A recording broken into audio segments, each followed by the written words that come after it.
What's going on there? I had my gun, and I pulled the trigger, and I didn't realize there was a bullet in there, and I just shot my daughter. Oh, God. Okay. Oh, my God, no. Okay, do you want to try to do CPR? Yeah, I know CPR. Do you want to try it? Olivia, oh, my God. Oh, my God. Hello? Yes, I'm here. Should I press on her chest? I'm sorry? Press on her chest? Yes. She's got blood, man, everywhere. I understand that. I'm getting the fire department, ambulance, and police officers on the way right now. Okay, I can hear the siren, so they're coming. I hear. Oh, my God. Hey, boys, make sure that back door is open, okay? I was going to say, if you'd yell down to your sons to open the door and... Help them come up here. Let me get... Oh, my God. Oh, my God. Just try to continue doing the chest compressions until they get there, all right? Oh, my God. What's your name, sir? Upstairs, please. Okay. All right, Right here, man. Go ahead and hang up and let them take over. Okay, bye. Right. That moron that you hear on the 911 call is one 33-year-old Eric Hummel at the time. I'm going to take you back to just before that call took place. June 10th, 2017. Currently, I'm walking at the Joan Martin Elementary School. This school used to have a pupil here named Olivia Hummel, 9 years of age. Eric Hummel is trying to teach his kids gun safety. He has 3 kids, 2 twin 10-year-old boys and their younger sister, Olivia. They're at their home, and he, in a sense, is basically playing with his stupid gun irresponsibly in front of his kids. And I'm pretty sure this guy has done a lot of irresponsible things in his life. He looks like the type. So according to an online article, Eric takes his gun, points it at his twin boys, and pulls the trigger. Clink. Well, he did that because the gun was empty. So he thought. When he pulled the trigger on that gun, he didn't know that he racked the bullet into the chamber. That gun was loaded. So when 9-year-old Olivia comes into the room, he points the gun at her. Bang! Shoots his 9-year-old daughter right in the head. He calls 911, as you just heard. They come to the house. They take that little girl and they rush her to the closest hospital. And there is absolutely nothing that they can do. She tragically passed away by the idiotic actions of the man that was supposed to protect her from all that is bad, evil, any kind of harm whatsoever. So this guy was arrested and charged with reckless homicide and, amongst other charges, I believe child neglect or child endangerment. He went to jail, and that was 5 years ago.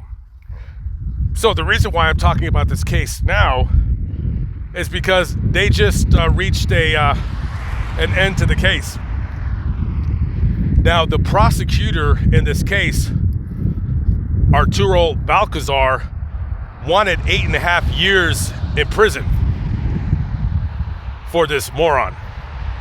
However, Hummel's attorneys, Paul Strachey and Michael Woods, told the judge that, listen, Your Honor, there's already been a death here. If you take the father away from those boys, they're gonna do even more irrepressible harm.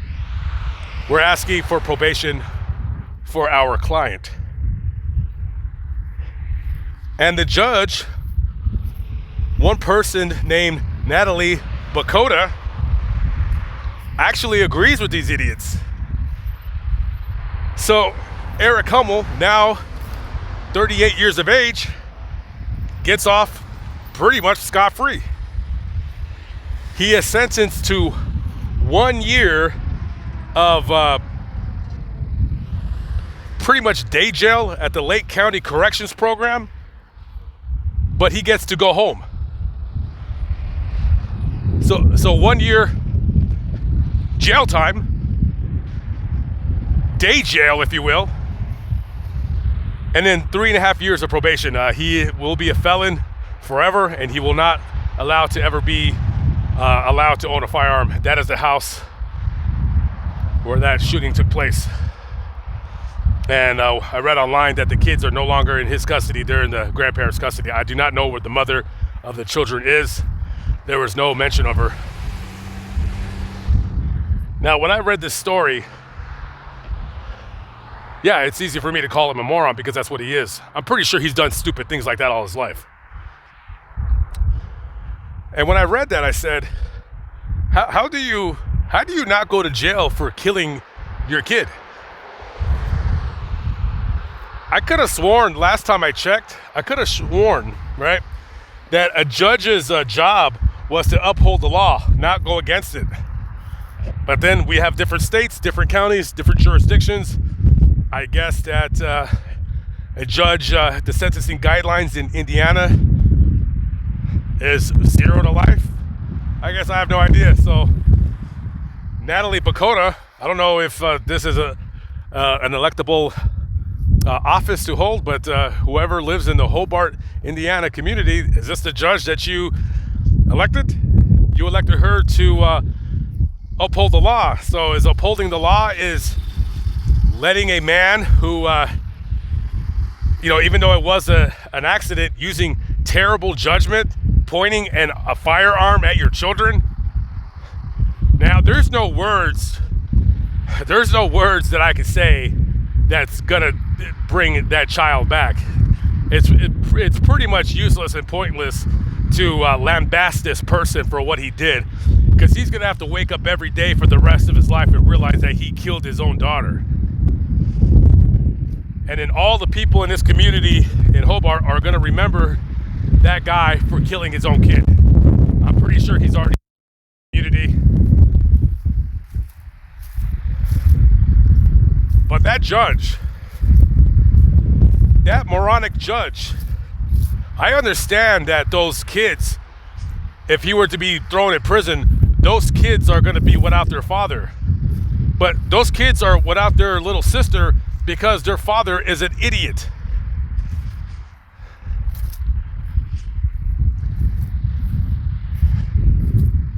One side of the coin is that he should have gone to prison. He should have done some kind of time. Other side is, would that have really done justice? Would justice would have been done or fulfilled by throwing him in prison for him making a stupid,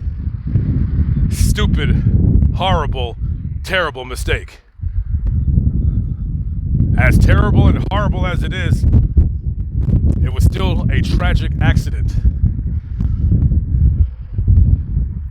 Personally, he should have been thrown in prison, but I'm not a judge. Leave a comment below. Tell me, you guys, what you think about this case.